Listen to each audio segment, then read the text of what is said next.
Alright. Hello everybody and welcome back to Patchpen Plays Phoenix Wright Ace Attorney. Last time we investigated this case, like a lot. And because it was my first recorded session, I actually got to sit down and like watch it when it actually released.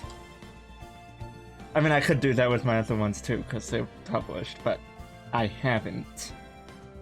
Maybe I should. But, a couple of lines gave me a thought. Some stuff about the victim and the timeline. So I have a theory, but I don't really know all what would be implied by that. And I still don't know why my client would confess or anything like that. Or what the witness actually saw. So it really doesn't explain anything except how it possibly could have been done by someone else.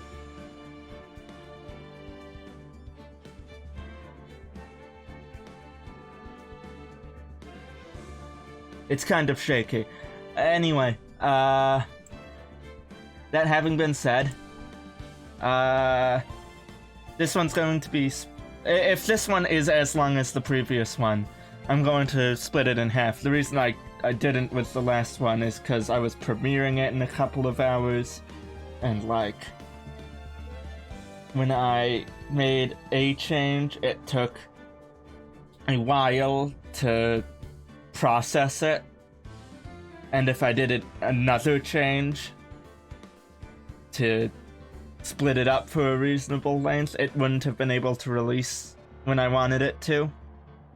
But now I picked up some like free video editing software, the first one that I found, and I should be able to get this out there smoothly.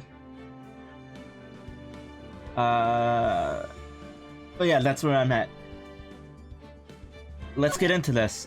Today we're doing the trial, or the first day of the trial. Day 2 trial? Oh yeah, because I guess the first... yeah. Okay.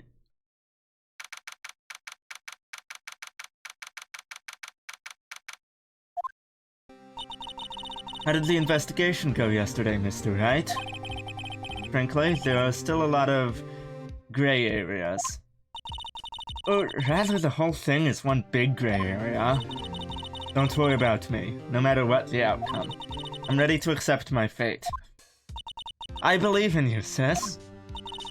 Mr. Wright, let me offer you a word of advice. Yes? A defense attorney should never believe their client. The defendant is called to trial because they are suspected of wrongdoing. Never forget that. This guy, you remind me a lot of Mia. But there is one decisive difference between you and her. And that is, you're not a defense attorney. I believe it's almost time for the trial. Good luck, Mr. Wright. My first trial without a Fae helping me. Yeah. No one's going to bail me out this time, except Emma's right there, probably. And Gumshoe's still with you. And Edgeworth's still on the prosecutor's bench. And you know, a couple of the witnesses in this case didn't seem too terrible. I mean, one of them was somewhat antagonistic, but she didn't seem like a bad person.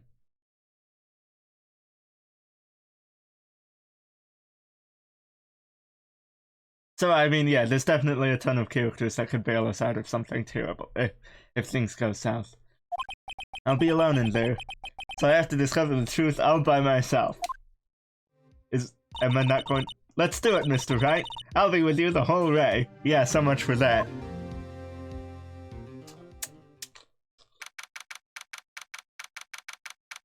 Actually, he did that whole dramatic speech just to have it immediately followed up with, I'll be with you the whole way. What? You can't have both.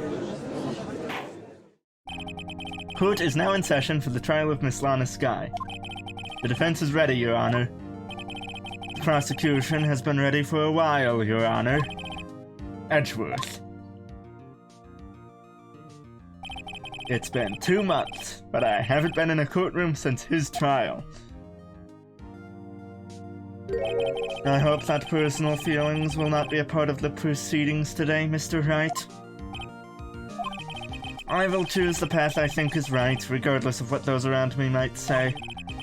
The judgment to be made here is in our hands, not those of anyone else. Very well, Mr. Edgeworth, your opening statement, please. Chief Prosecutor Lana Skye has committed an unpardonable crime. Not only this, but she was rash enough to commit it in the prosecutor's office lot. Wow, he's much more forceful in person. Was he not in person when we met him in person in his office? Like, I could say he's much more forceful when he's on the job, or he's much more forceful, but like, in person, he was in person when we met him before. I suddenly feel like confessing to everything. However, you're not on trial here, Emma. However, she will now pay for her rashness with her life. There was a witness to her crime. A professional witness. What? Well then, call your first witness, Mr. Edgeworth. The prosecution calls its first witness, Miss Angel Starr, to the stand. The cough-up queen? Professional?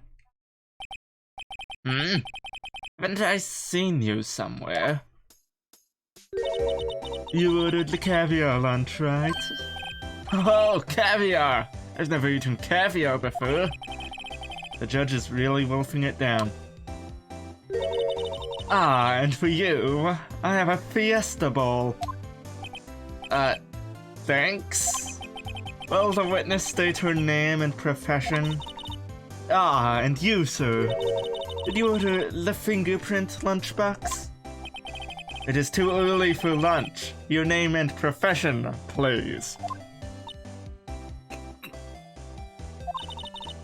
Well, Your Honor, how does it taste? So this is why everyone raves about caviar. It's so tasty it hurts. I've never heard anybody rave about it before, but that might be because I don't know anybody who's tried it. Isn't that eggs? The fish eggs? I always thought caviar would taste like pickled tapioca. Ew. What the? Name. Profession. Now. Me. The name is Angel Starr. Don't go forgetting it. I find myself running Lunchland these days. Is that what you wanted me to say, Mr. Edgeworth? Very well, witness. Please describe the incident to us. The prosecution will wait. I'm not finished either. Hurry it up. Very well, Mr. Edgeworth. As you know, you usually call on the police to provide a description of the crime. Your Honor, as Mr. Edgeworth has said to the court, I am a professional. Yeah, we do usually have, like... We usually do have, like, Gumshoe show up and, like, describe it first. Before we have the actual witnesses. I mean, I suppose that wasn't the case for the first one, the Frank Science one. But, yeah. Huh. What exactly does that mean? Until 2 years ago, Miss Angel Starr was a special investigator with the police.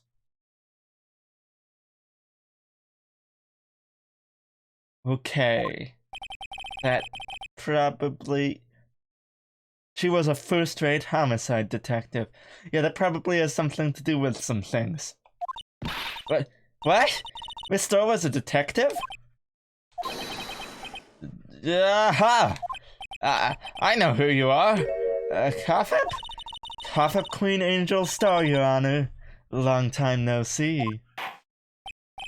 Very well, you may continue with the description, Miss Star. Just who is this lady? A detective. A Fumu detective. I guess that's why she's a professional witness. I might have the court's attention over here.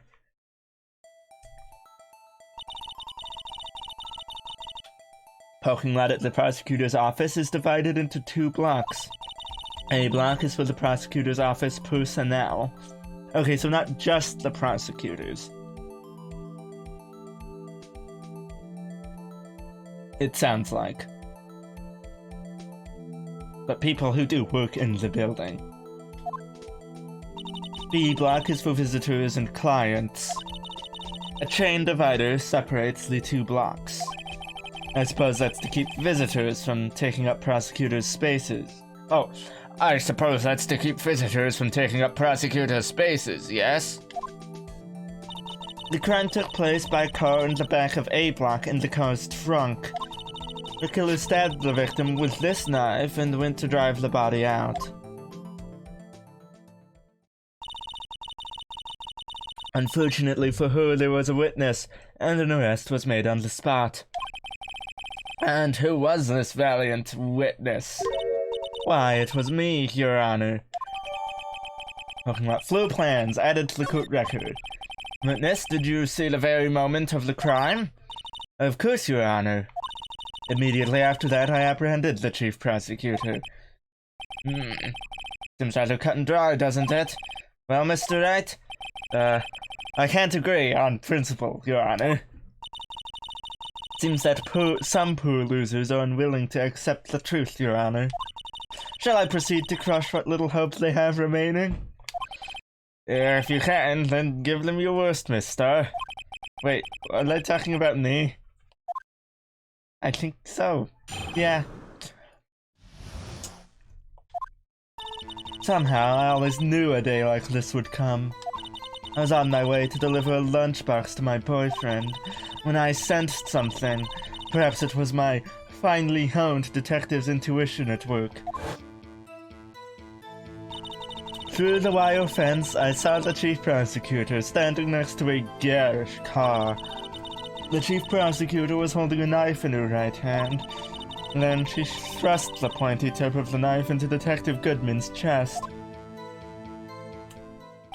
Bringing a lunchbox to your boyfriend. How touching. As you can see, there's no room for doubt. The key point of your testimony seems to be nothing other than the point of the knife, which you saw being stabbed into Detective Goodman. So, how does it feel to be so utterly crushed? I'm still thinking about that. It's merely a flesh wound, Mr. Wright. Very well, Mr. Wright, you may cross-examine the witness.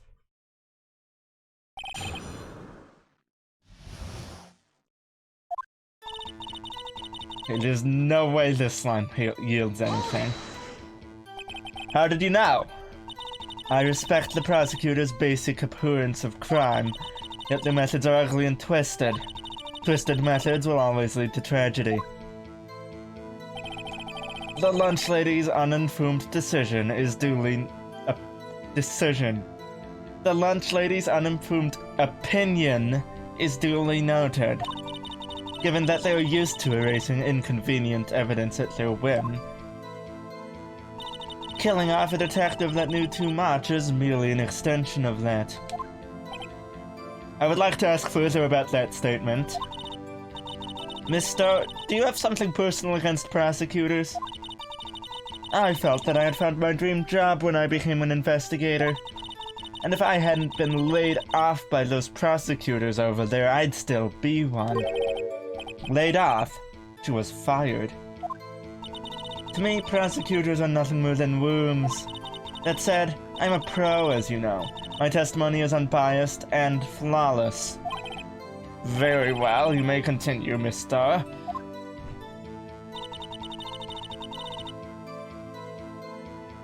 Okay, so it didn't yield anything like logic, but it did reveal some things about her character. So she was laid off by the prosecutor's office. I don't know how that's related to anything else. Might be related to that one case they keep talking about. I mean, it seems like a reasonable assumption. Because... oh, whoops. This boyfriend, he's the detective? Not that boyfriend, the security guard. Yeah. Yep. Yes, this boyfriend... Okay. Here to...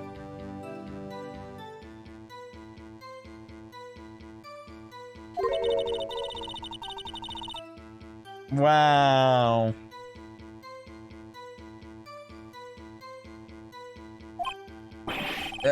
I'll stick with the lunches, thanks.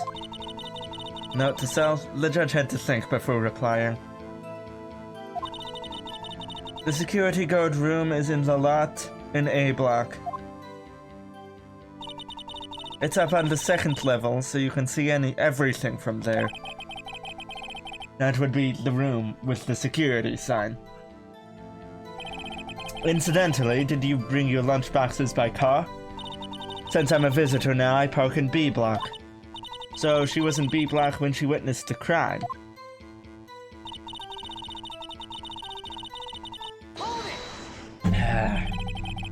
You sensed something.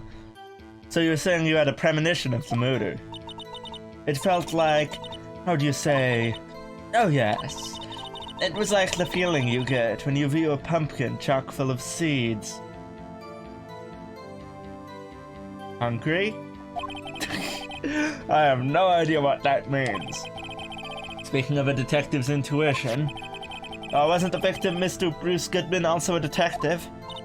Yes, well, he was like a young cheese. A young cheese?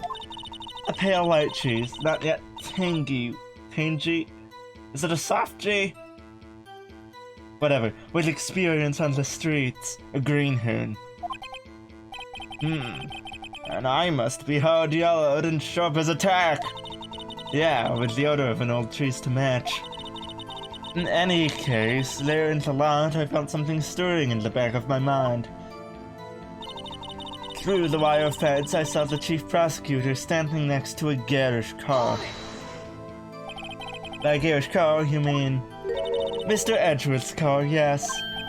Mr. Edgeworth? Incidentally, the knife with which the victim was stabbed was also Mr. Edgeworth's, wasn't it? Indeed it was.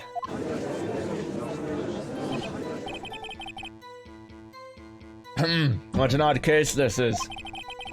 And the person you saw, you're sure it was the defendant?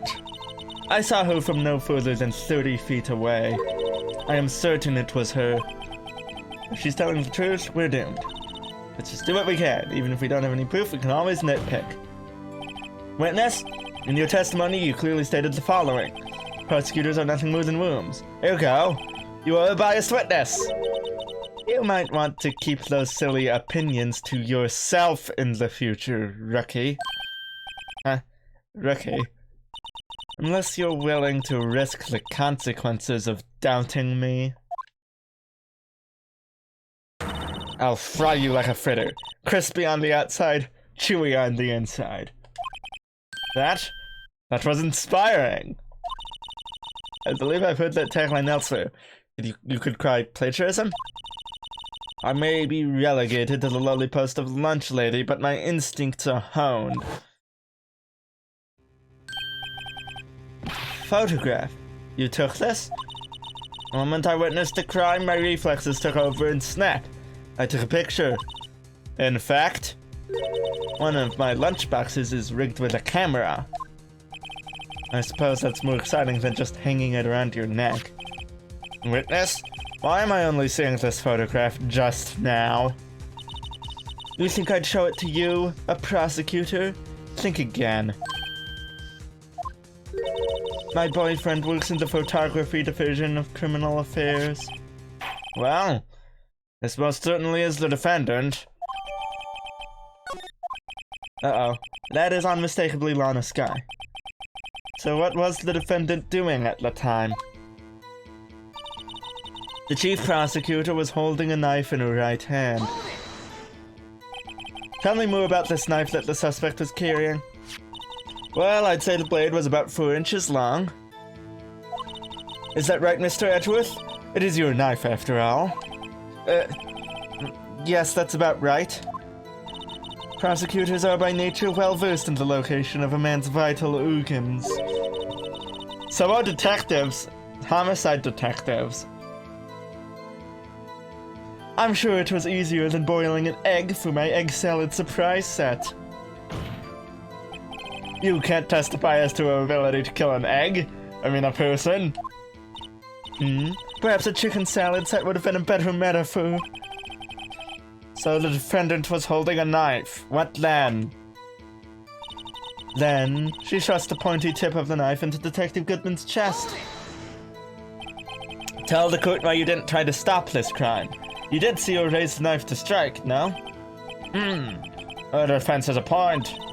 Unfortunately, by the time I realized what was going on, it was already too late. Too late? Yes. The next moment, the chief prosecutor brought down the murder weapon. I see. Okay. You can make it? You said that before. Anything else? Scientifically speaking, this dose testimony is flawless. Sounds pretty fatal to me. What do we do? Is this it? Is my sister guilty? Let's just keep our heads cool and press the witness a bit, shall we? For some reason, having her panicking next to me makes me calmer. Don't smile like that. Okay, so we're back to the start. So it's probably, right, we had to pick this up. Right? Because it wouldn't have let us progress without getting that. So it's probably going to be something that uses this.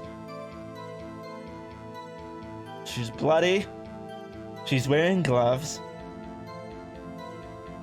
I don't see the detective at all.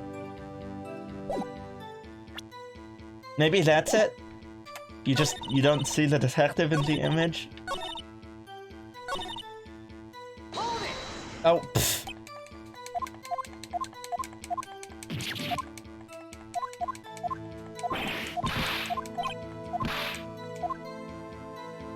And I gotta go through it all again. Present the photo.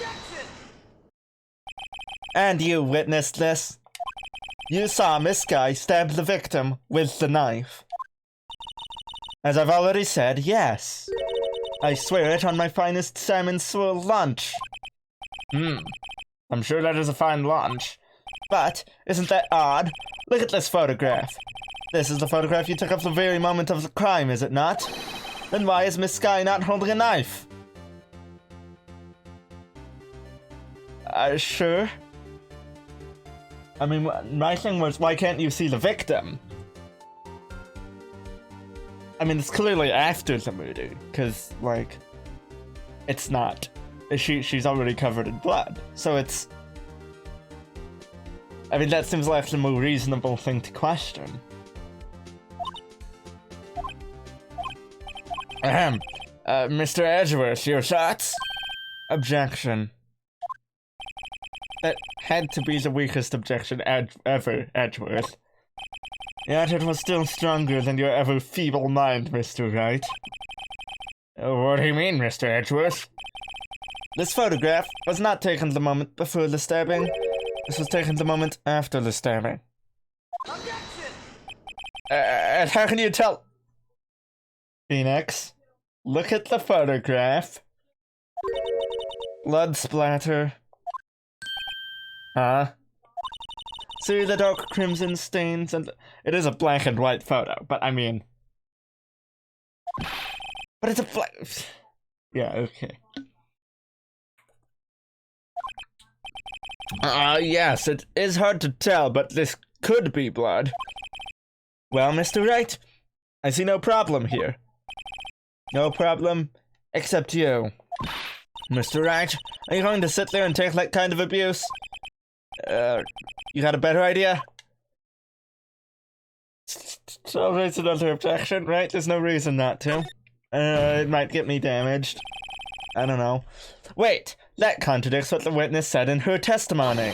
Namely, that she took the picture the moment she witnessed the crime.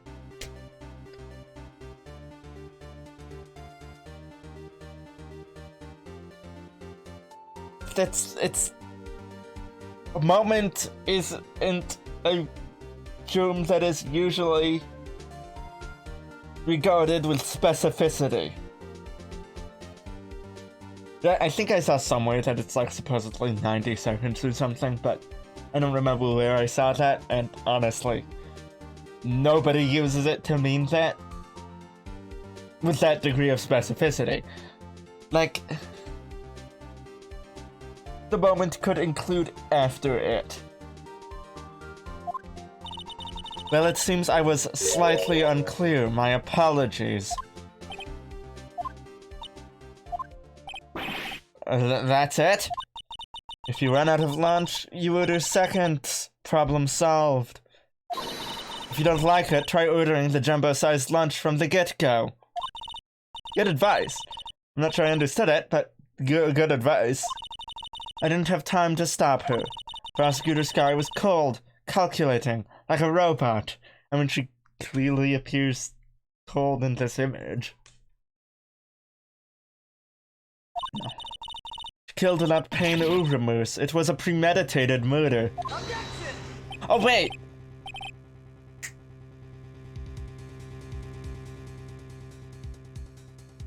I mentioned something about this yesterday. There was something... Ah, what was it? What was it? Okay, wait.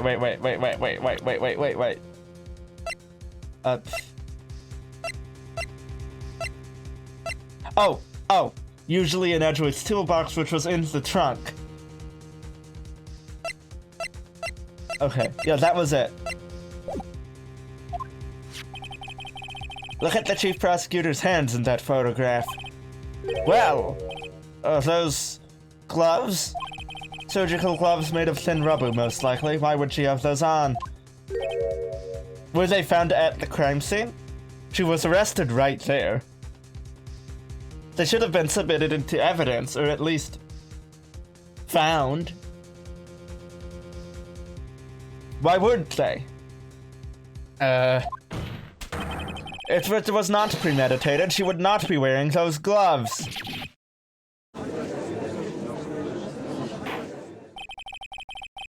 Those gloves do seem to tell a tale of premeditation.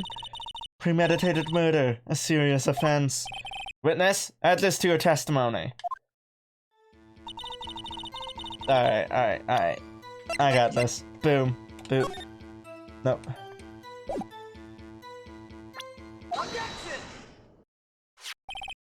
Maybe I should have pressed it first. Whatever, I got this. Witness, do you know what this is? Are you trying to test me? I sell boxed lunches for a living, you know. Not sure what that has to do with anything. That's a knife. The knife. The knife that was in Mr. Edgeworth's trunk. Indeed, it is my knife. What was this case? A bloody murder weapon, a red car, all belonging to the prosecutor there? The defendant is the chief prosecutor for the district, right? Mommy, a prosecutor is bad people. The defense has a request. We ask that the witness provide an accurate testimony. What's that, rookie? In your testimony, you stated that Lana Sky planned this murder, and that's why she was wearing those special gloves. Seems like a natural conclusion to me. The gloves do indicate planning. However, why would she not also prepare the most important thing? The murder weapon. Oh. Okay. So, we're actually not concerned with whether it's premeditated. We just want to prove her innocent. I guess this is gonna get more testimony from her or something. It just seems like a weird point to be pushing. I guess we gotta push wherever we can. This knife just happened to be in the trunk of that car. Ladies and gentlemen, If you're going to plan a murder, you don't forget the weapon. Ugh. Ugh. Order. Great, now the tide is turning in our favor. Great show, Mr. Wright. My sister's as good as free. No. Right. I believe the next lunch you'll be eating is humble pie. What? I hope you weren't deluding yourself into thinking that the tide has turned. Not over such a trifling detail. But this suits a hole in the whole premeditated theory. Bah!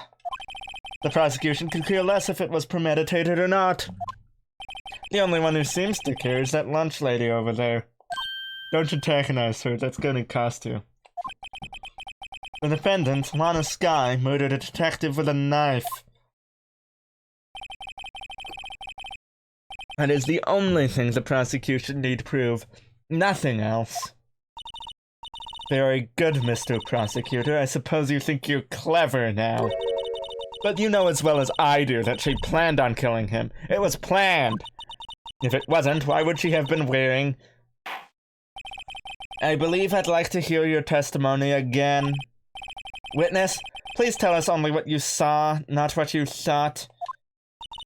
How dare you? I mean, like, okay. Gloves can be justified for, like, any number of reasons. I mean, obviously, they don't sell them so that people can stab each other. I mean, they're surgical gloves. They sort of do.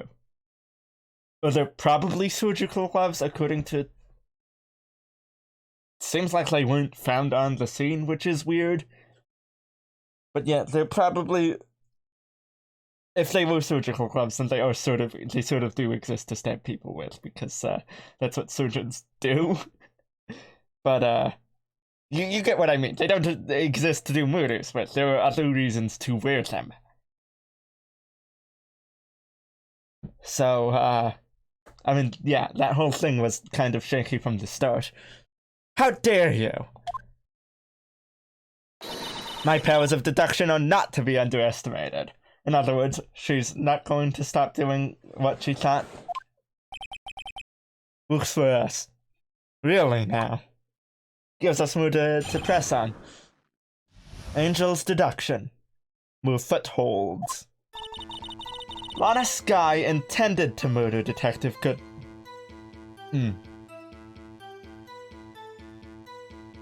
Sorry. Lana Skye intended to murder Detective Goodman. That's why she called the victim all the way to the prosecutor's office. I'm sure the chief prosecutor had a grudge against the victim. Nothing else could drive that human machine to plunge the knife in again and again. Wait. Oh wait, it's here. Wow. Well, that's over.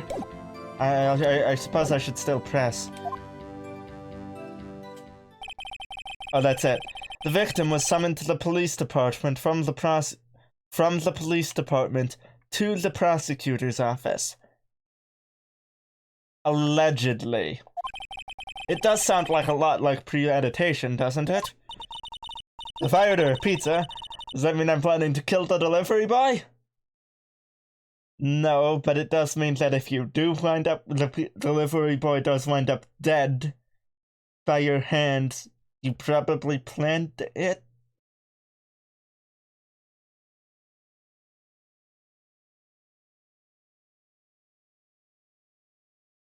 Wow. Maybe not. I don't know.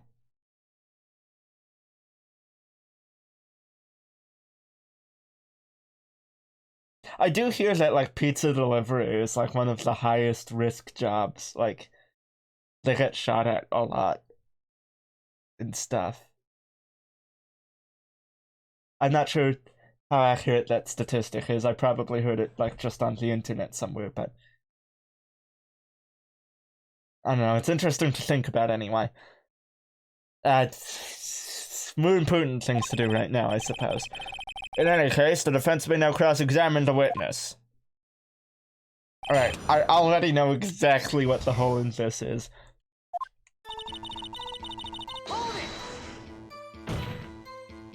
You've said that, but you haven't told us how you know. I'm getting to that. It's what I'm about to tell you, rookie.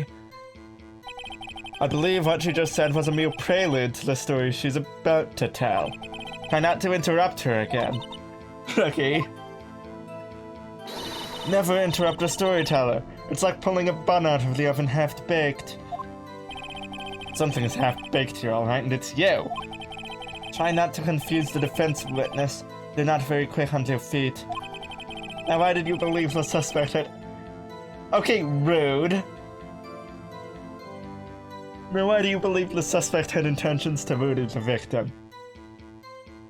You know... It does sort of... Okay. He's not being rude, he's having a sense of humor. Which...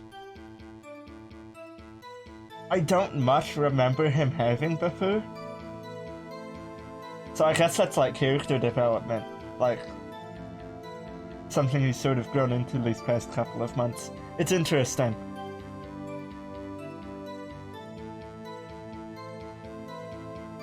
Or maybe he just feels like he knows us well enough.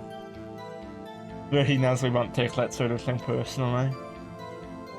Friendly jabs. It's cool, is what I'm saying. It's character development. Or maybe I'm just, like, totally spacing out on what he was like before. Because, it's been a while, but... I should just... I don't know. Her actions speak for themselves. That's why she called the victim all the way to the prosecutor's office. You have no proof that Miss Sky called him there. You have no proof that she didn't. Mr. Edgeworth, thoughts? There's no record of a call made on the defendant Miss Lana Sky's phone.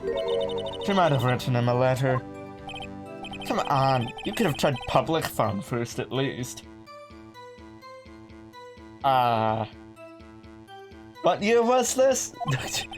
In any case, the victim came to the prosecutor's office where she was murdered. Where he was murdered. Where she did the murdering. Where I'm claiming she did the murdering. But she didn't.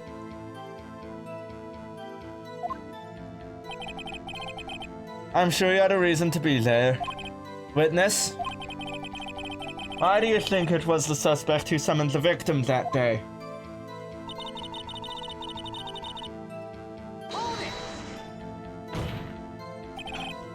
What kind of grudge? Well, I wouldn't know that. Of course you don't. That's because she didn't have a grudge. Rookie. I have a lunchbox here. Now, what's inside? Food! How am I supposed to know? See? We agree there's a lunchbox here, but we don't know what's inside. A person's life is like a lunchbox, with pretzels. Don't you agree? I do like... pretzels. I get it. That's why my lunch was so salty.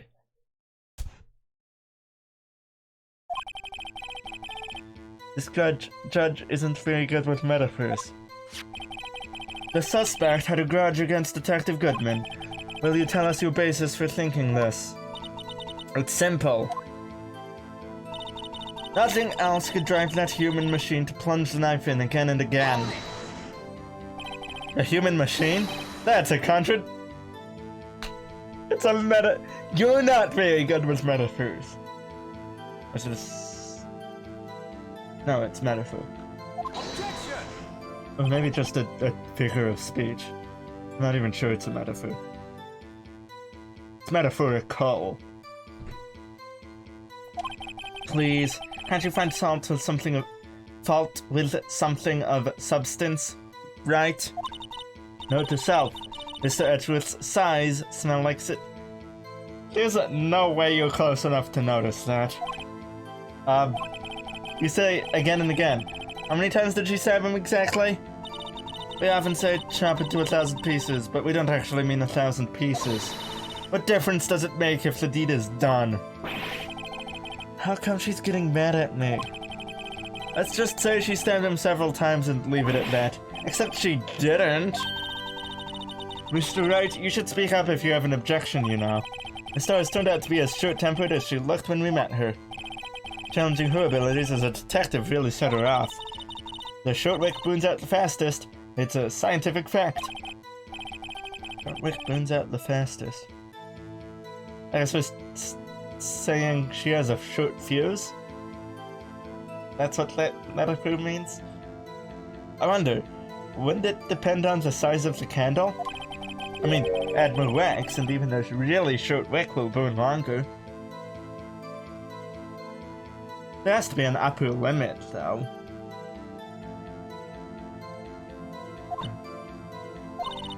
Obviously, more scientific testing is required. Lana Sky intended to murder detect. Okay, we're back at the beginning. Now we present the thing. Why did I go that way around? It's... one. It is slightly shorter, but we had the whole page turning animation, so I'm not sure it really was. You say she stabbed him again and again, but you couldn't have witnessed that. Are you testing me? Then I'll test you. With my mass surprise.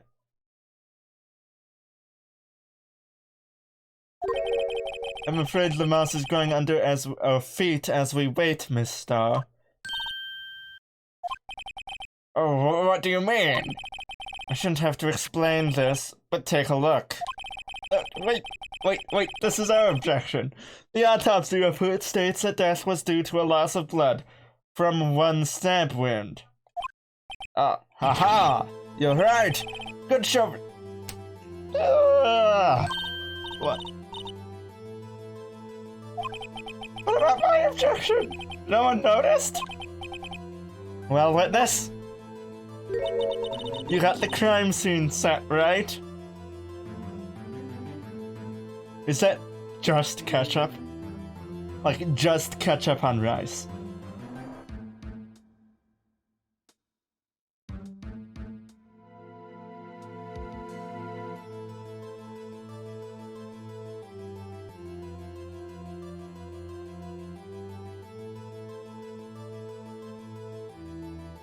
I mean, I might eat it if I wanted something quick, but I wouldn't buy it.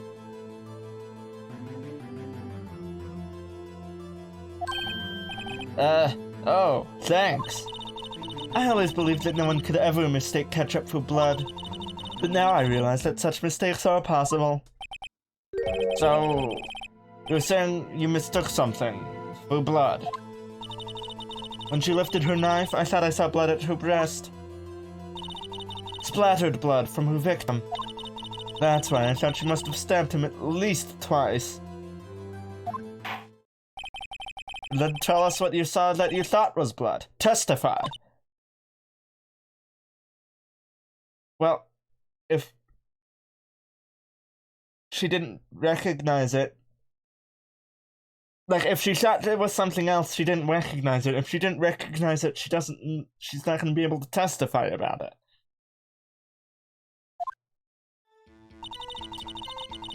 Or not. Okay.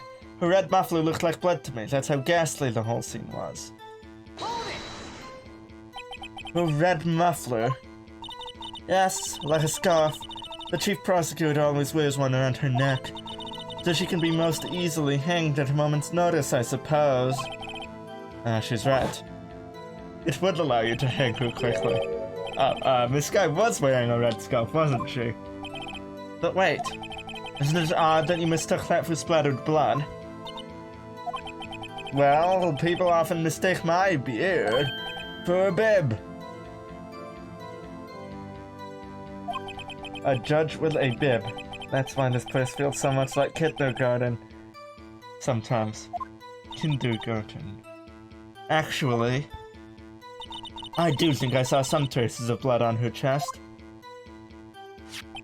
However, the autopsy report is clear on this matter.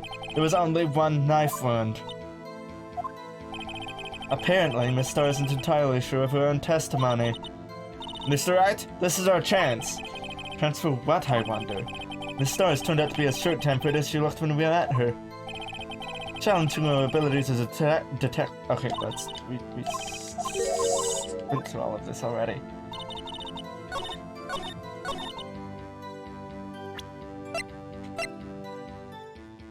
Okay, it's gotta be this one.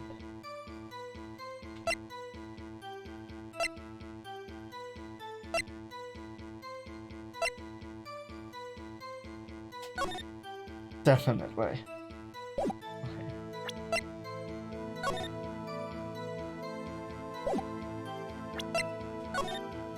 Oh, and I figured this out while I was watching the video back.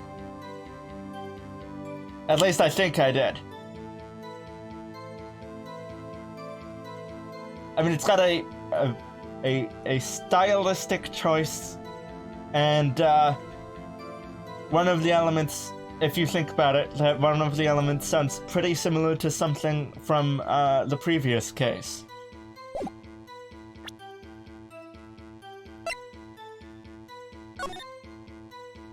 Okay, we don't have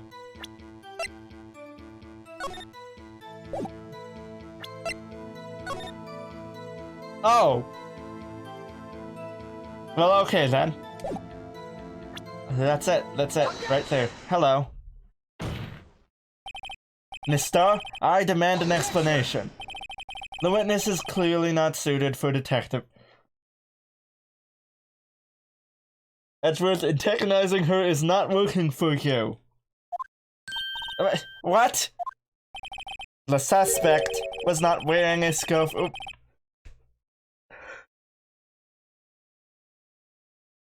Spotlight is, though, I suppose.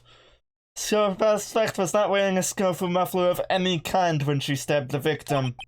And you've proved it yourself with this photograph. Huh? Which begs the question. Because she is wearing it now. Was she given it in prison or in the detention center? Did somebody hand her one on the right there? Was she storing it in her pocket and she took it out to dress up for the, like, that just seems so weird. Only a professional lunch lady could be so utterly clueless. Congratulations. Perhaps you finally found your true calling in life. Harsh words, but good. In the end, Mr. Edgeworth prevails. What was my objection? Chopped liver? But it was there. A scarf. Not that, but something red, really. Well, now where were we? The witness has given us an entertaining interlude, but back to business. What? Very well, witness, continue your testimony. You saw the crime and apprehended the suspect. Tell us about that. Very well. I do remember some things accurately, at least. Ultimately, we couldn't check the most important part of her testimony. Most important part? The part where your sister stabs the victim. The part where she kills him. Chapter 9. This next testimony might just be the moment of truth.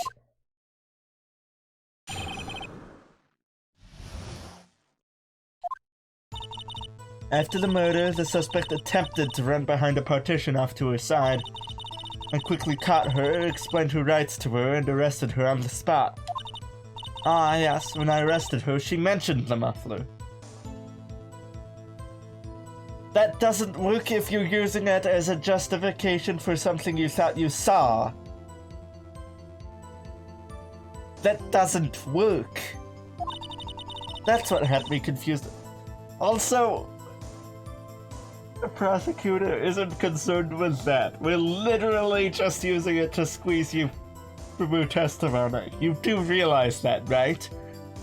If you just gave up on the whole premeditated thing, this would go so much easier for you. You're letting your pride get in the way. I guess I shouldn't be complaining. Ah.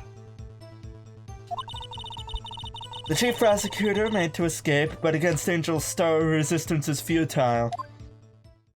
It is kind of cool, actually, how they've made the progression tied to the character motivation, I suppose. Like, it's not a bad thing. I'm calling her an idiot, but the game designers they know what they're doing. Like, clearly. With the writers. I mean, I guess in a game like this, the writers and the game designers are pretty similar roles.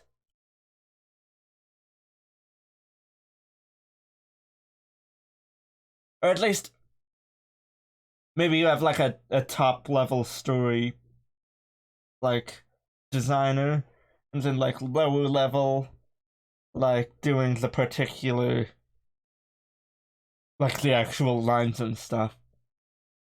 And that top level guy would be the designer.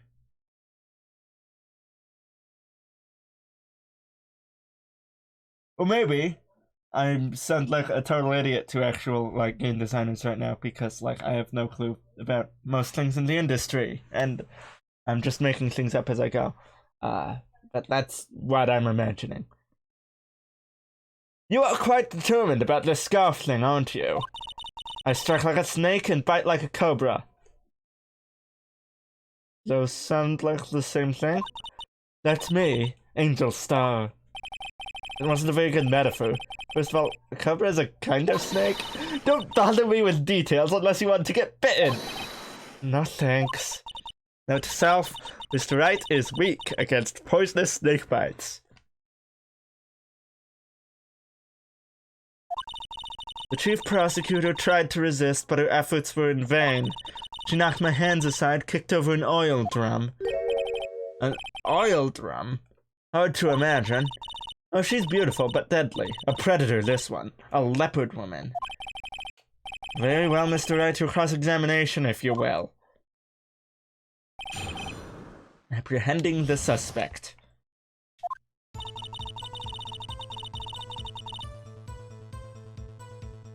Like, I still don't think she did it, but the more I talk to her, the less I like her.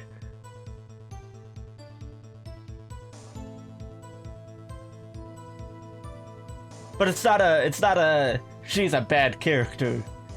It's she's a bad person. Like I mean, I believe I made that clear already, but okay, suspect is around partition but to her side. So where is this partition on the floor plans? I'm sure she means this wall next to the car. And that's right. There was a wall there, about 6 feet high. She was obviously trying to hide herself. Quite a natural thing for a criminal to do. And what did you do then?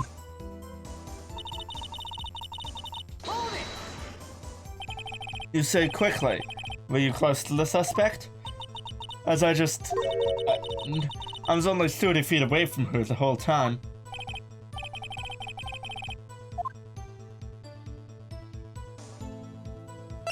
Yeah. I mean, she was 30 feet, but she was...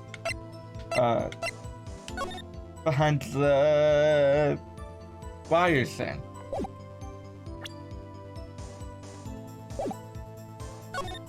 So yeah, I'd like to see this on the floor plans just to be safe. The Lunchland car was... She was a visitor, thus she was parked in B block. So you witnessed the murder from here? That would make it about 30 feet from the car, yes?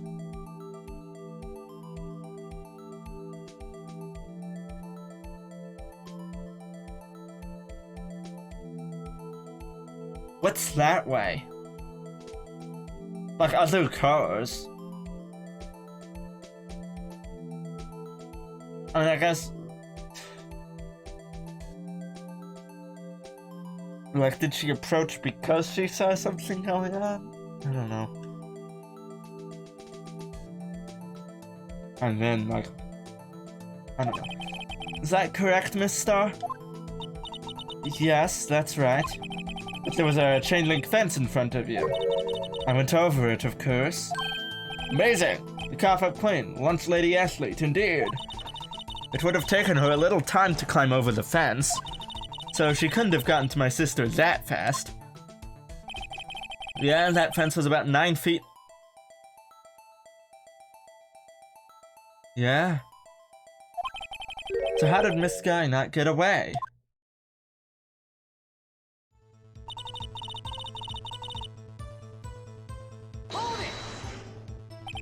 She mentioned the muffler?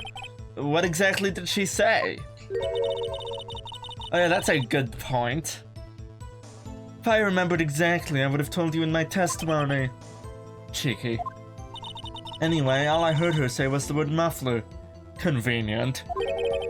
Just that one word? So, what you heard wasn't the suspect talking to you, but to someone else? Yes, the chief prosecutor was talking on her phone. Her phone? She can't mean... They found... Do you mean this cell phone discovered at the crime scene? Yes, ultimately. Ultimately. My memory... It's like a salmon. Heading upstream, you see. No, the court doesn't see, Miss Star. The chief prosecutor first attempted to use the phone hanging on the wall. On the wall. That's right. Near the car, there was an emergency phone on the wall. Apparently, it was out of order. True. Wait, can you prove it was out of order at the time of the... Wait, it's a witness. We gotta take the word on that one. Oh, that was so dumb.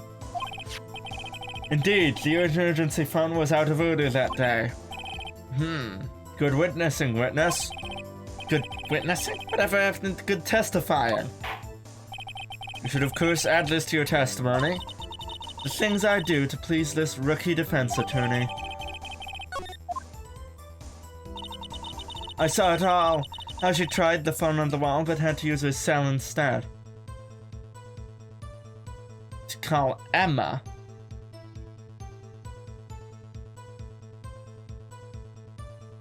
Wait a minute! I saw it all. That's the sticking point here. Okay, I have moved it. I'll press this one first, and then I'll go back to that one. She made to escape? Can you be more specific? She brushed aside my hand and ran. It was a terrible sight to see, like a dollop of lard on a pate of... Pate.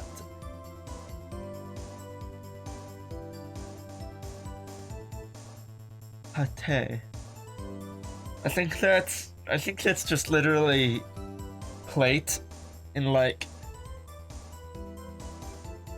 Is it French? In which case it's probably like a silent S, and like one of those vowels is probably out too. Probably the E. Is it like foie gras? A pate of foie gras. That's what I'm going with.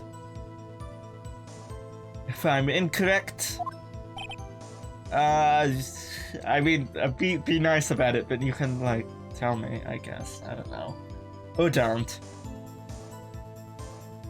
I mean, I'll probably see it. Huh? She even kicked over an oil drum at me. Yeah, we talked about this. There was an oil drum lying on the side of... Okay, I guess we're talking about it more. At the scene of the crime. But it's strange. What's that? If she wanted to escape, why didn't she run the other way? Ah. The parking lot entrance. That's right. It doesn't make any sense that she would run from behind the partition to the oil drums. Oh, from the phone back towards the scene of the crime. Yeah. Excellent. More mysteries. I wish we could solve a few before finding more, though. But unanswered questions work for us, because they keep things going. So Miss Guy tried to run? Sorry my sister is so suspicious, Mr. Wright. Not as sorry as I am. But she didn't do it. I'm pretty sure she's Moose Story. She's not personally invested. I mean, come on. She didn't do it. You have to believe me. Okay.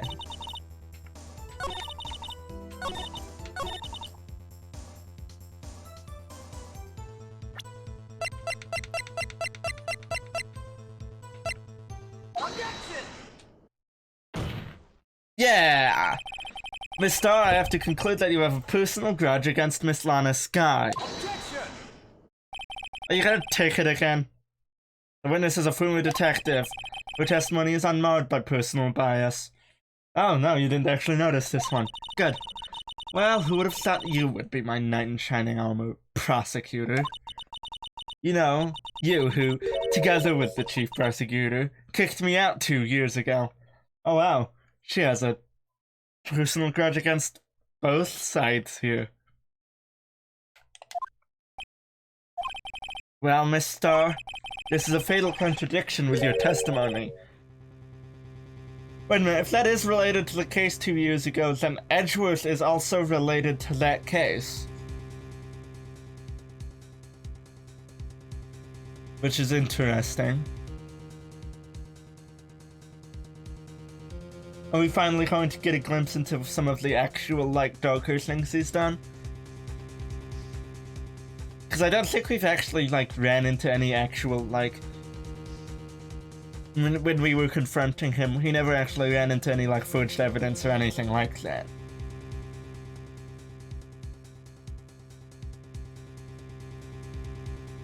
So, like, this might be the... And it does seem to be, like, that's gonna be a theme in this case.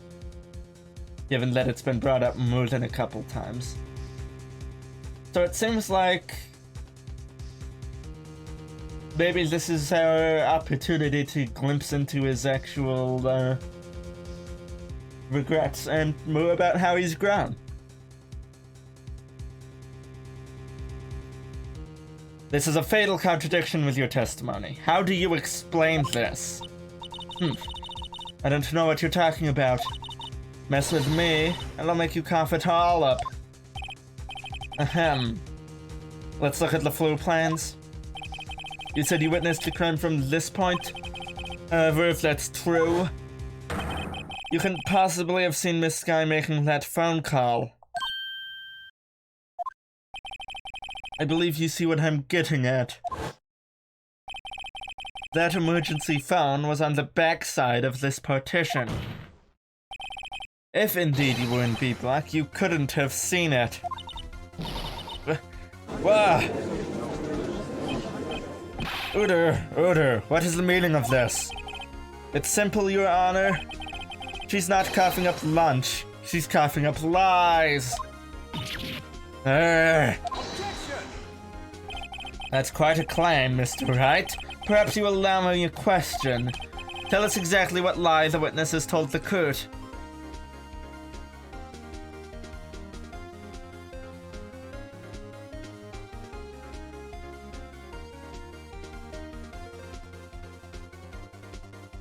I thought that was a weird question, like, we were just talking about that.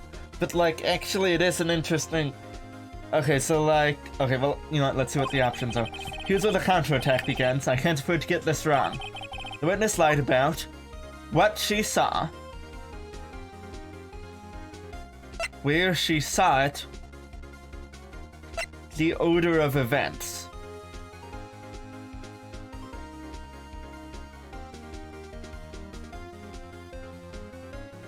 What she saw, stab, run to phone, run back to its oil barrel, topple them over. That does seem like an odd order. Do we have any evidence that that's a lie?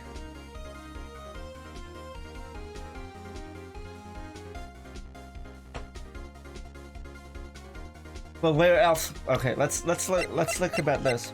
Where else would she have seen it from?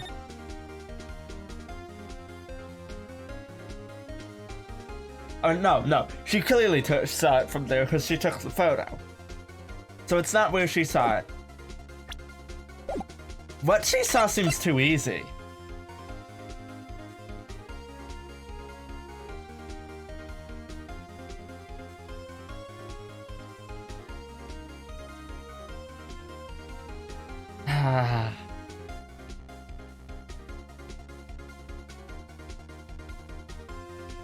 I mean, the order of events almost seems like a more specific version of what she saw, but I mean, it could be construed that way. I legitimately have no idea, actually.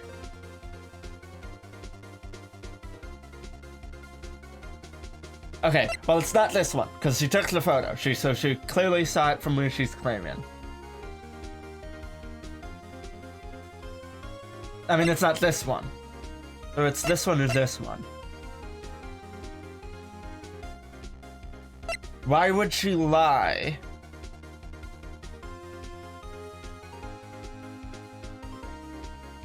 About the victim trying to use the payphone.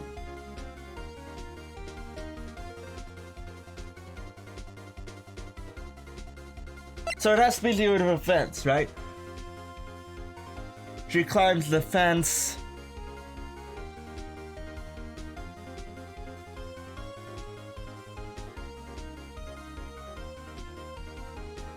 Lana knocked over the barrel on the way to the payphone.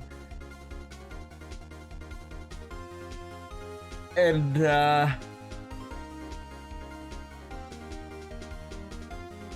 Angel caught up with Lana behind the partition where she was trying to use the phone. Where she had been trying to use the phone and was now using her cell phone. But the cell phone wound up near the car.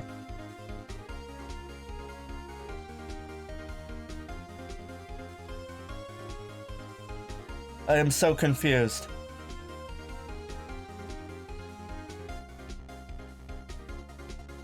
None of these options make any sense.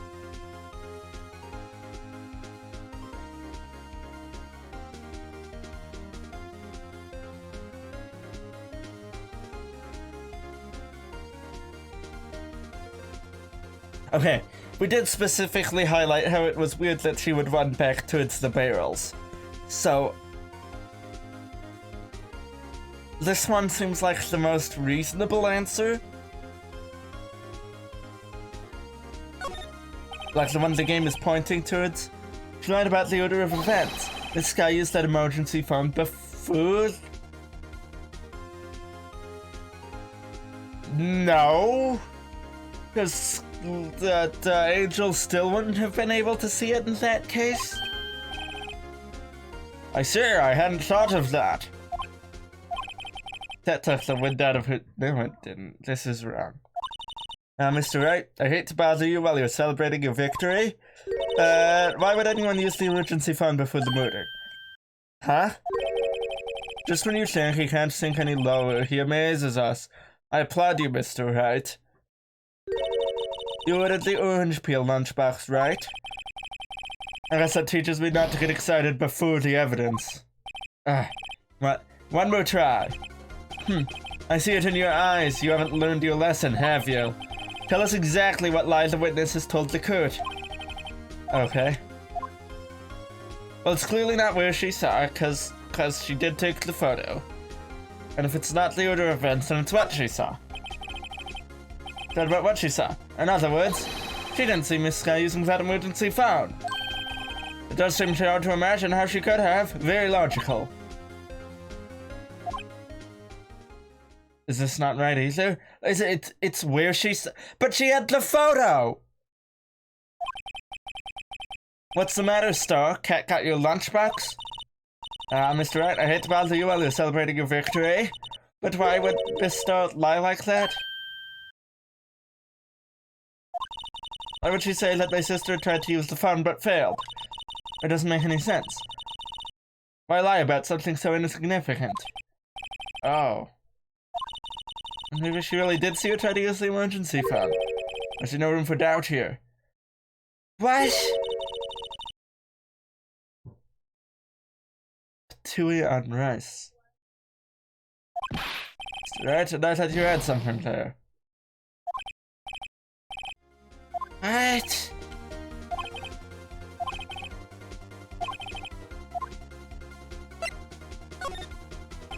This guy tried to use the emergency fund, but it was out of order. What is significant about this fact? Nothing. Therefore, it would be pointless for Miss Star to lie about it. Pointless to lie, I see. But say the witness actually did see Miss Sky using the emergency fund. It would mean Miss Star witnessed the crime from a different location. A different location, but she has the photo! It's a pointless lie if I ever heard one. Before you call my lie pointless, at least let me tell it.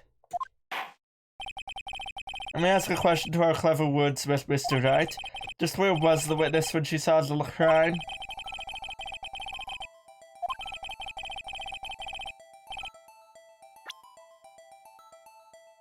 It was here because she had the photo.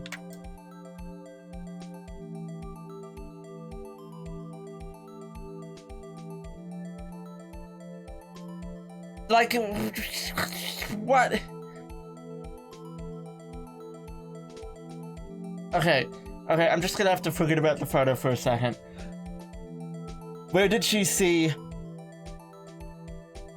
the phone being used from?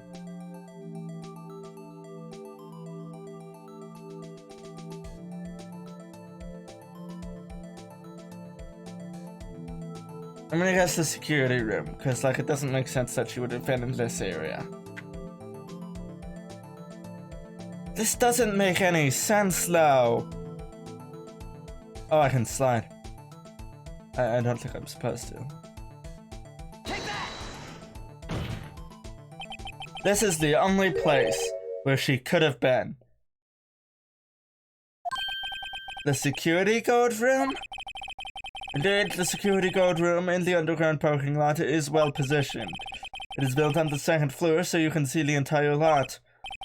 She would have been able to see the emergency phone from there. But why there? There are many other places where she could have seen the phone. Not in this case, Your Honor. The witness, not being part of the prosecutor's office, couldn't park in A block. The only place where she could have seen the crime and the back of the partition is here. I remember in your testimony you said you brought a lunch to your boyfriend in the security guard room, yes? Well, Miss Star?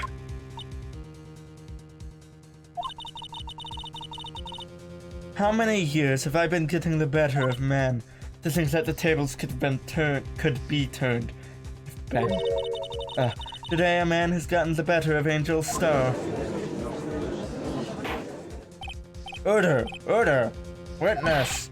What have you done? You used to be a detective, you should know better. I'm not turning back. The guilty will be punished, but I'll do what I must to make sure justice prevails. The guilty. Is she talking about Miss Sky? Mr. Wright? Doesn't this strike you as odd? Why did Miss Star lie? It doesn't make sense. Huh? She could have just said she saw the crime from the security guard station. I wouldn't change anything. It changes the photo! How does she have the photo? Exactly. This photo... Yeah, it tells all. It shows exactly where she was.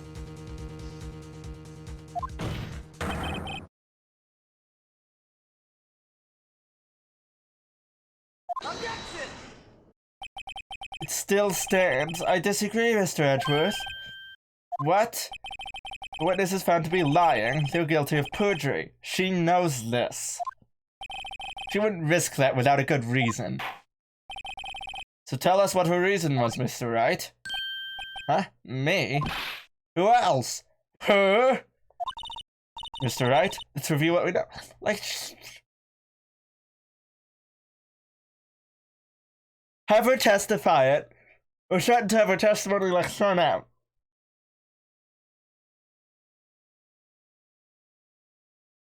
I think you can do that, right?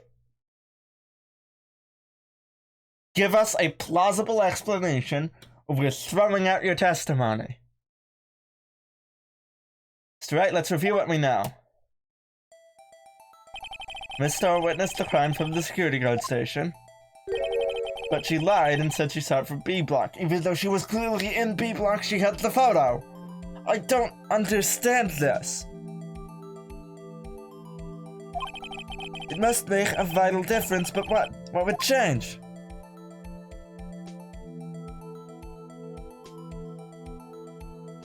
Okay, lighting literally hasn't been brought up at all.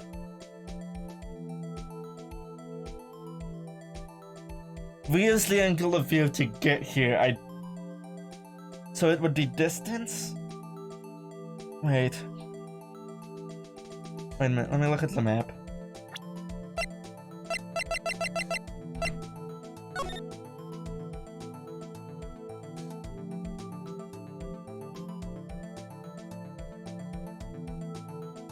Is this slightly, longer?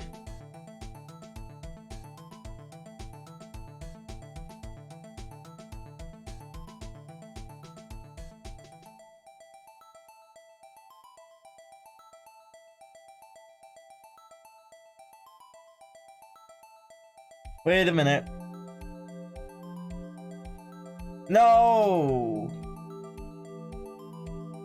Okay, so regardless of whether or not where she was, the security room or B block, she was at some point, like she's the one who apprehended the culprit. So she moved into A block. Maybe that's the distance it's talking about here.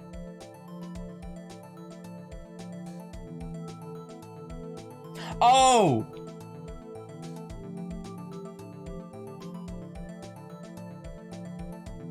So maybe her route...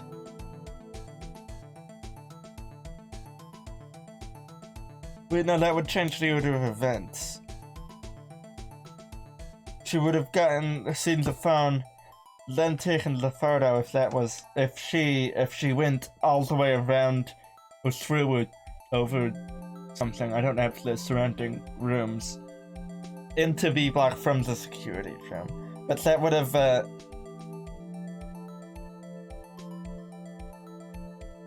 that would imply that not only did she head back towards the crime scene after taking the phone call, or trying to make the phone call.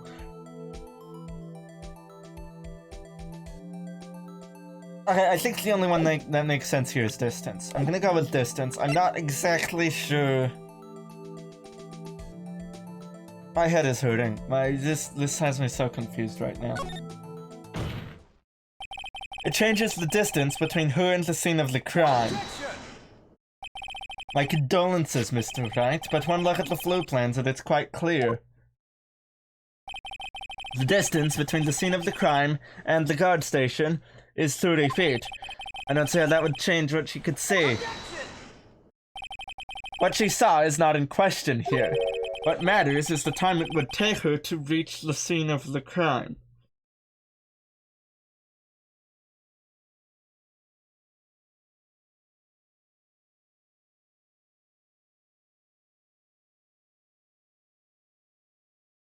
Okay.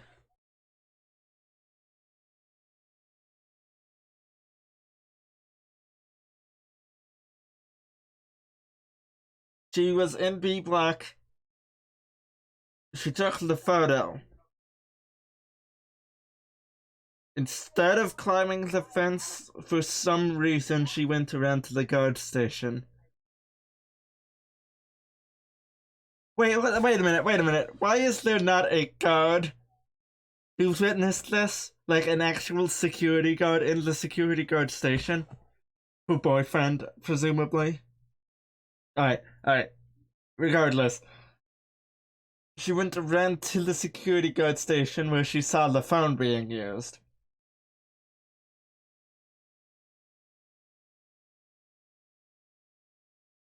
Then she went down to apprehend her, and she fled towards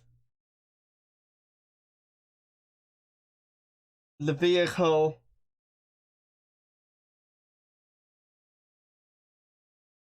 knocking over the oil drum.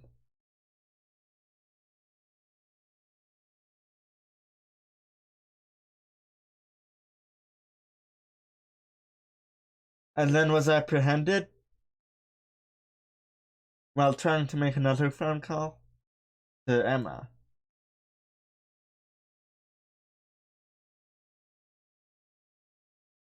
Or something like that. Miss Starr, you witnessed the crime from the security guard station. Now, how long did it take you to go from there to the scene of the crime where you arrested Miss Guy? Well, witness, you... Yes? You ordered the squid wheels, right? The quality of my lunches has gone from low to inedible. I was bringing a PB&J lunch with fresh boysenberry jam to my boyfriend. Boysenberry for the boyfriend. He wasn't in the station, so I guess that explains that. I witnessed the crime from the glass-walled station. So she returned after, and that's when you took the photo? Why didn't you take a photo from the security? So you didn't take the photo the moment of the crime at all?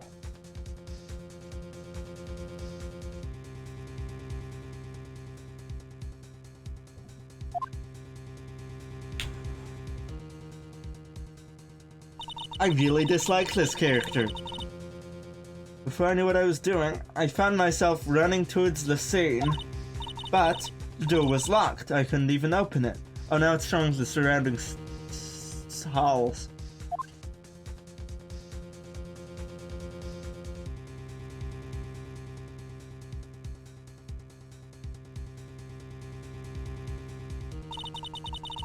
That's why I had to go to through the visitors parking in B block.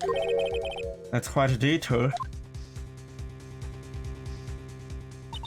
It probably took me at least 5 minutes to get to the scene of the... What?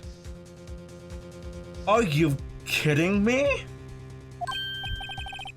5 minutes? This changes things considerably.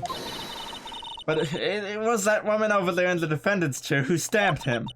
I know it. I have photographic evidence. I swear it. I swear it on my finest plastic spook. You have photographic evidence of something that took place minutes after the crime. You have a point, and the spook is a wonderful invention. Would you like another caviar lunch? Absolutely. Uh-oh. Mr. Wright, you have to do something. Do I have any evidence to stop this? Objection! 5 minutes between the witnessing of the murder and the arrest? Think about it. You could make a pasta in that amount of time, if you like it al dente. I've got lunchboxes that turn pasta into knots, rookie. A 5-minute blank. Isn't that strange? Strange. You were a criminal. What would you do with 5 minutes, Your Honor? Well, I guess I'd flee the scene. Yeah, don't get the wrong idea. I didn't kill anyone. But you have the instincts of a killer. You would run, but this time was different. This guy dawdled at the scene of the crime. She even had a picture taken. No true criminal would act this way. It's inconceivable.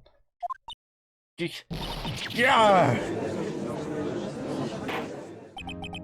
Well then, it seems we've come to the end of this testimony.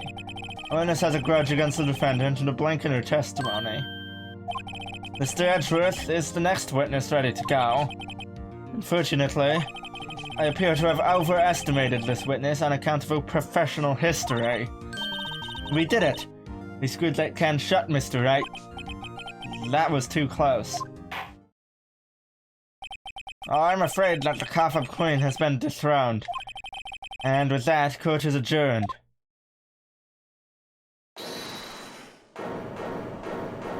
It's her. Yep. Mr. Edgeworth, you ordered the squid reels, right? That's the one she tried to foist off on me! I prefer not to take the defense team's leftovers. Anything else to say? I might be able to save you. I have decisive evidence. I hate you. What was that? Is this another one of her trick lunchboxes? Apologies, but we have no further questions to ask of you, Miss Starr. Ah. Is this your jumbo lunchbox? She's bribing the judge. Can we get her off the stand? Out of deference to the witness's determination, I'll allow one more testimony. Let's hear about this decisive evidence. Like the Lunchland motto says, you won't be disappointed. What you gonna pull out of her lunchbox this time? Fantastic. I should have mentioned those 5 minutes when I wasn't looking at the crime scene. And now, in the matter of the victim's shoe? Did I not bring this up? 2 types of blood were found on this shoe.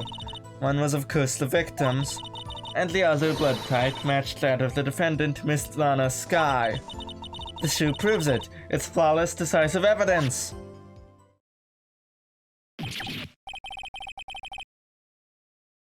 It's the victim's shoe.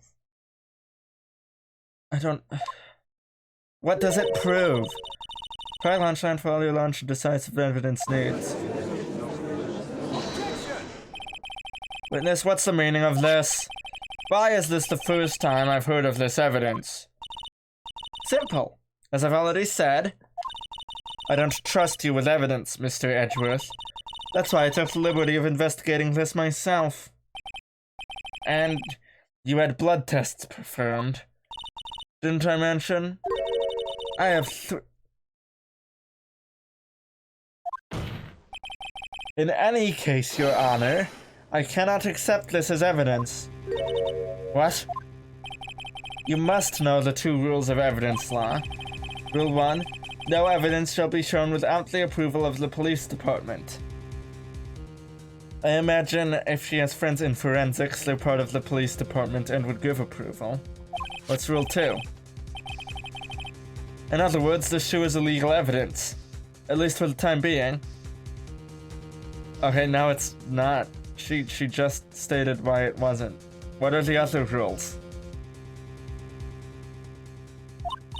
Is that right, Mr. Wright? It seems not, because she just...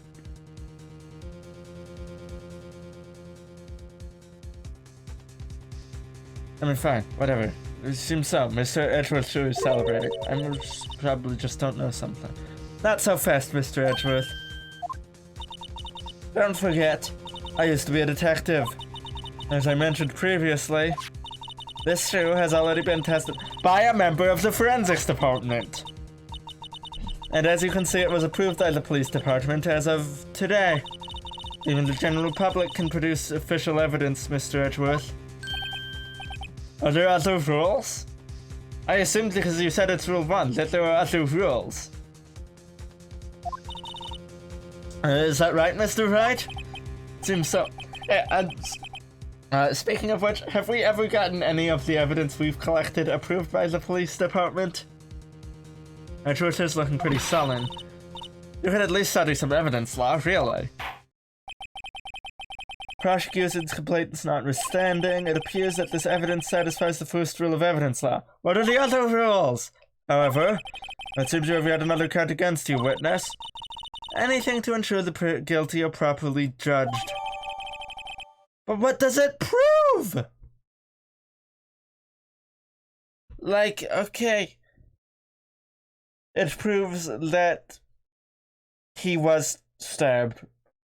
I mean, we know he was stabbed. He should have blood on his own shirt. That makes perfect sense. It's perfectly reasonable. So the fact that his blood is there, nothing. Proves nothing. Lana Skye, we know she has a cut on her hand. We know She was atlasing. Nobody's contested that.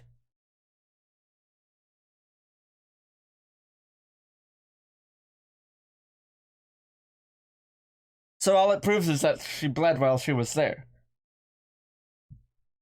Which, I mean, yeah, fine. Wait, she was wearing gloves and she has a cut on her hand? How does that... I don't know.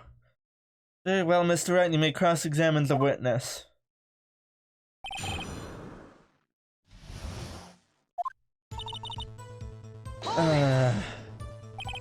Why did you lie about those 5 minutes? I guess you could say I just wanted people to look at the results. The results? How many times do I have to say this? I saw the chief prosecutor stab the victim before my very own eyes. Compared to that, a 5-minute blank means nothing. Then why didn't you just tell the truth? Don't make me laugh. We're dealing with the most untrustworthy of the vile lot known as prosecutors. Falsifies evidence, arranged testimonies, erasing and manipulating evidence. When you fight monsters, you need to use every trick in the book. This is when the suspect is admitting she did it. The false testimony is the most despicable crime of all, Miss Starr. Let's just get this over with. My thoughts exactly. Natalie made of the victim's shoe. And you found this shoe at the scene of the crime? I detained the chief prosecutor and notified the police department. Just wanted to make myself useful while I was waiting for the police to arrive. Like, I'm actually lightheaded right now.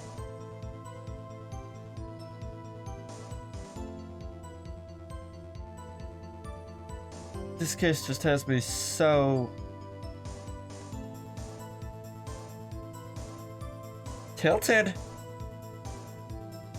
I think that's proper use of that, like how that term is used nowadays, tilted. So like an ill-trained pooch who snuck off with a shoe. I was afraid someone would erase the chief prosecutor's crime. This shoe was my secret weapon if that should happen. See this fashionable basket I have here? Carries more than lunchboxes, gentlemen. I'm happy for you and your lunchbox bag, really. In any case, you removed valuable evidence from the scene of the crime. Tell us what you did next.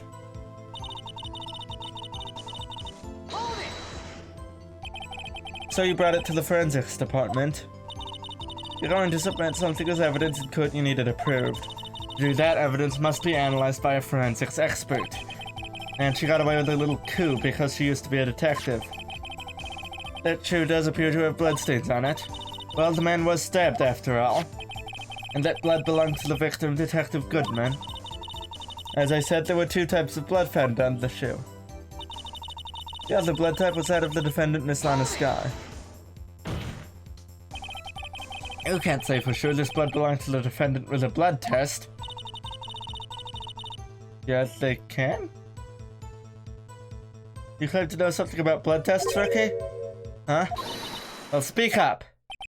Well, blood comes in 4 types. A, B, O, and AB, not to mention the positive and negative versions of those. But also it just has people's DNA in it. Like, however, you can't tell from a blood test whether a murder was committed in cold blood. That's just a figure of speech, Mr. Wright. Actually, we can differentiate between millions of types with all the blood tests out there, which means that we can more or less narrow down any sample of blood down to just 1 person. Or so I hear. That's pretty specific. If I had a little more time, I would have gotten DNA test results. Okay, so blood tests and DNA tests are different things. But there's very little, they said there's very little doubt it could be anyone but Miss Lana Skies. So the suspect's blood was found on the victim's shoe. That ties her directly to the death of Detective Goodman. I was afraid he was gonna say that. The shoe proves it. It's flawless, decisive evidence. I can't let this evidence go through without a fight.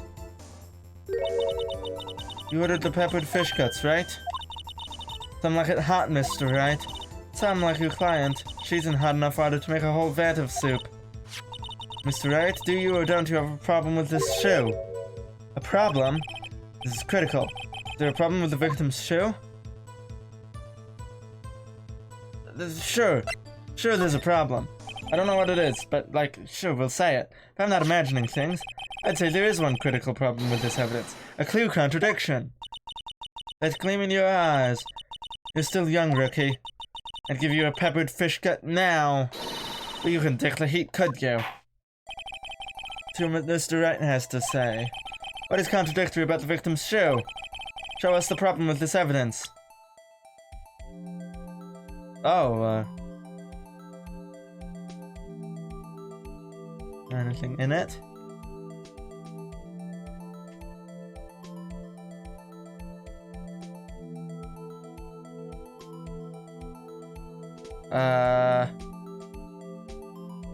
It's got blood on it.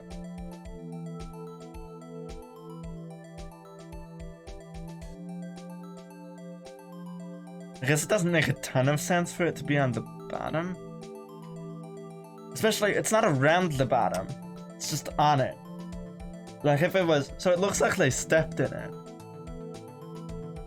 Right? Because it's not up on the, it didn't splatter on it. Because it was, then it would be like here and here and here. So it was stepped in after it was splattered on the ground. Do we know whether the death was immediate or something? No, I mean, probably, but I can't access the... I'm gonna go for it. Take that! I wonder if you've noticed, there's blood on the bottom of this shoe. Don't mess with me, rookie. It'll be your blood on the bottom of my shoe. Indeed, there is quite a bit of blood on this bottom of this shoe. It makes sense, the victim was stabbed with a knife. What could possibly be contradictory about blood on the bottom of his shoe? Oh, we have another... I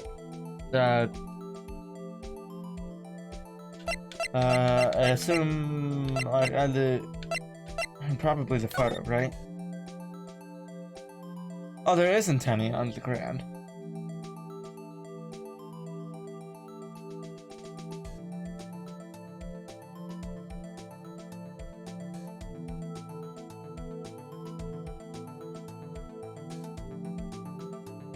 It also looks like it didn't splatter very far down the body. So like if we assume he was standing too. Like it wouldn't have gotten, no, I don't know. Depends on how far apart they were standing or something probably. I don't know. I think it's the only thing that makes sense because it's the only other thing that like... I mean maybe the knife?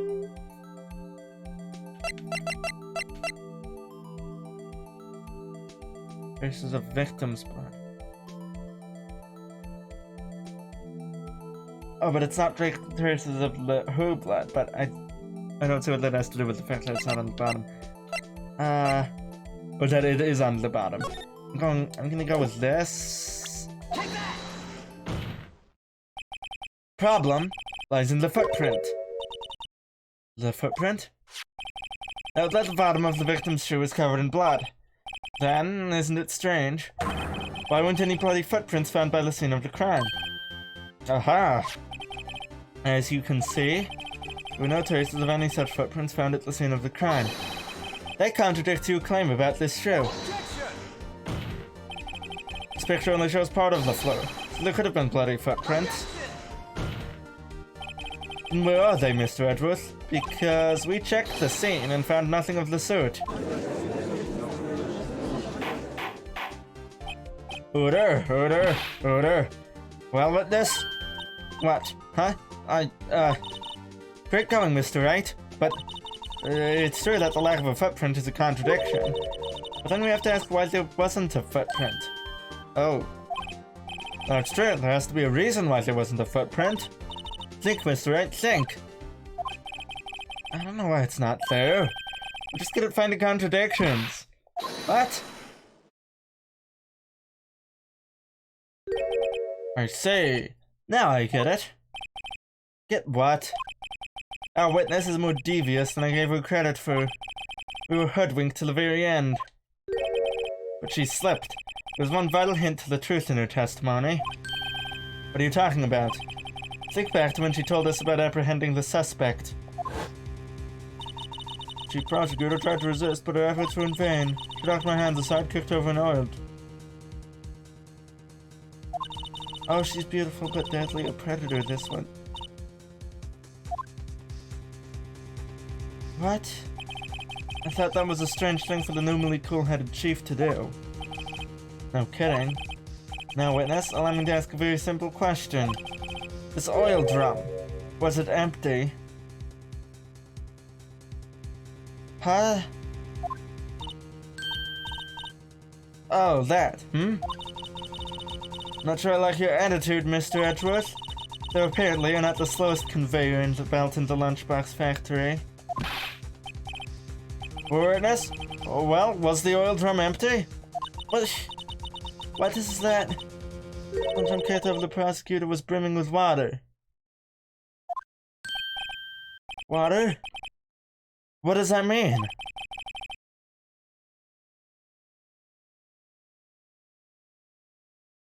I feel like I should have ended a long time ago, but I keep expecting it to be over. Like, any moment. Still don't get it, Mr. Wright. You want to know the reason she knocked it over? The real reason? 'Cause I'm just not picking up on anything at this point. Aha! You don't mean... Yes, the suspect knocked over that oil drum for one reason and one reason alone. To erase the bloodstains that would become evidence against her. The footprints, okay. But, like... she got her blood on him, too. Ugh. I don't... It does tie things up quite nicely. Bloodstains left on the victim's shoes tie her quite clearly to this murder. Then after the deed was done, she knocked over the oil drum to erase the telltale signs. Ah, that's the prosecutor's specialty. Erasing evidence. That reminds me, Miss Sky's right hand was hurt. Didn't she say she had cut herself when she stabbed him? So that's when my sister's blood got on the shoe? Well, I see no reason to prolong this trial. Mr. Wright, do something, please. What? What can I do? Your sister has confessed to the crime, and she tried to conceal it. But... Enough. There's no need for further debate. The verdict, Your Honor. Very well. But Angel Starr is on the prosecution's side. She could have been lying about the water. This court finds the defendant, Miss Lana Sky.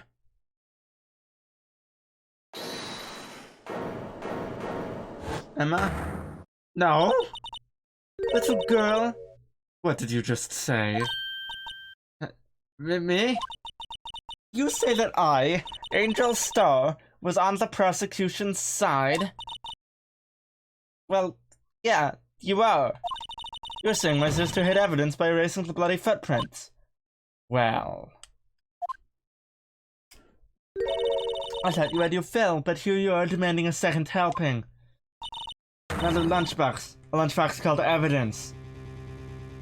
How much trial is there? Wait, witness, don't tell me you have something else. The time for deliberations is past. Any further comments and you will be held in contempt of court. Your threats don't scare the cough-up queen. Look at this. Here's the shoe. The ground is clearly wet, as it's reflected.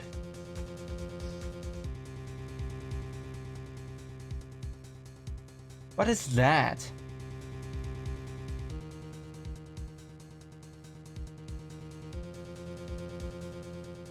What?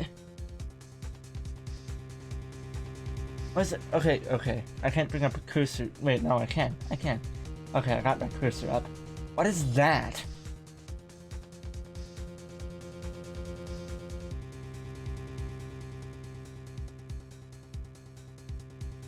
Okay, I imagine it's gonna come up. I heard it just in case anyone had the gall to suggest that the white shoe didn't belong to the victim. I see no room for error in this evidence. Mr. Wright, wait! Look at the asphalt in this photo. Hey, it's clearly wet.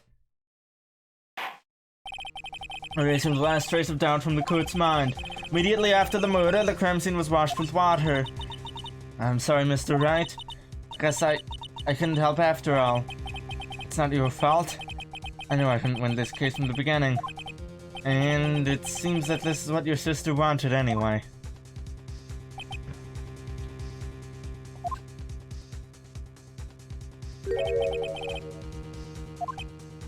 I'm sorry, Mia.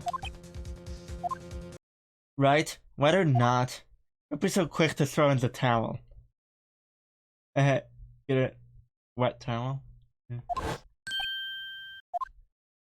Get yourself up off the asphalt. Take another good look. Okay, so we're gonna point out the thing that I noticed. What does it mean?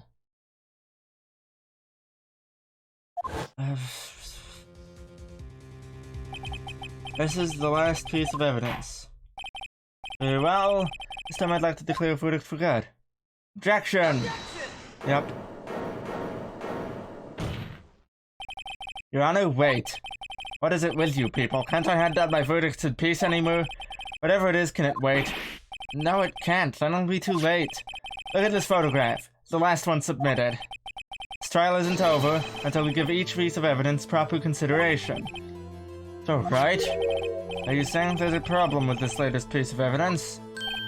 Yeah. I'll think later. Yeah, there's a problem. Right or wrong, I've got to go ahead with this. I suppose we've come this far, we should give every claim a fair shake. Very well, Mr. Wright. Show the court the problem in this photograph. Is it this? Take that! What does it mean? Here. What's this? There's something poking out of the cosm... Oh! Oh!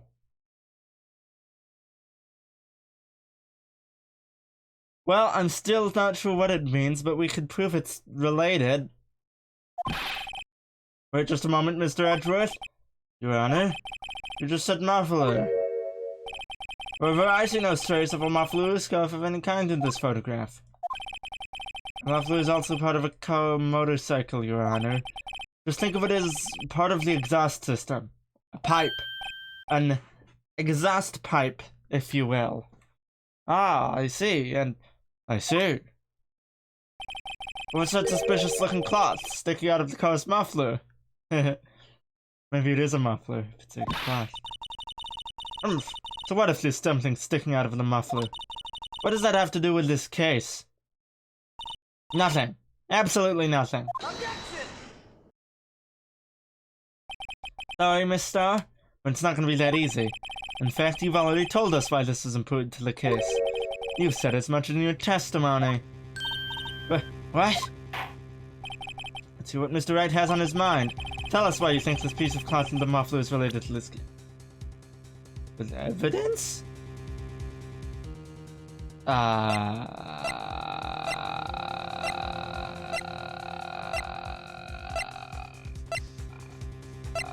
Oh, whoa, it's right there. Oh, right, that was updated. It was updated when she said that. Okay, yeah. Miss Starr? Call your testimony for the court. Ah, yes, when I arrested her, she mentioned the muffler. So that had me confused in my earlier testimony. Confused about what you saw that you thought was blood. Because you heard it. Muffler. Ugh. Could it be that the muffler you heard mentioned was actually this exhaust pipe? If so, that means this piece of cloth is vital evidence.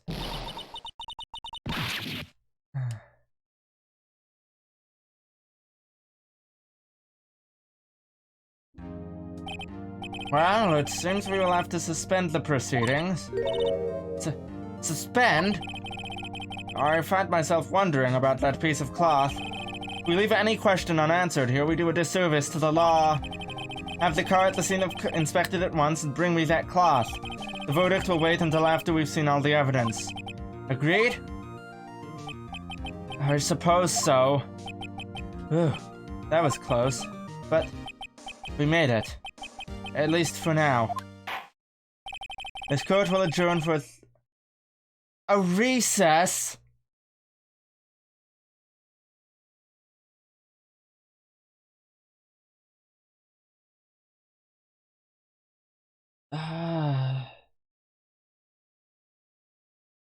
I don't care, that's the end of this. That's the end of this episode. Well, it's lunchtime after all. He's still hungry? Okay, now it is breaking off, giving me a save point.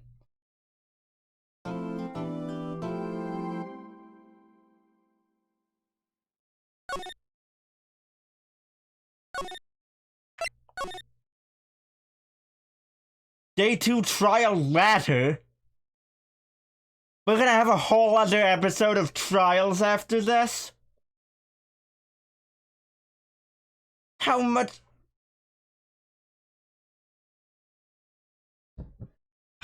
are we going to get? Goodness. Oh, man. Okay, nope. Well, I'm done for today. I am so done right now.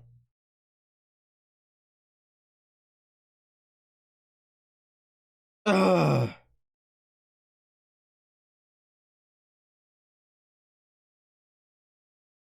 Alright, well, next time we do more trial, apparently.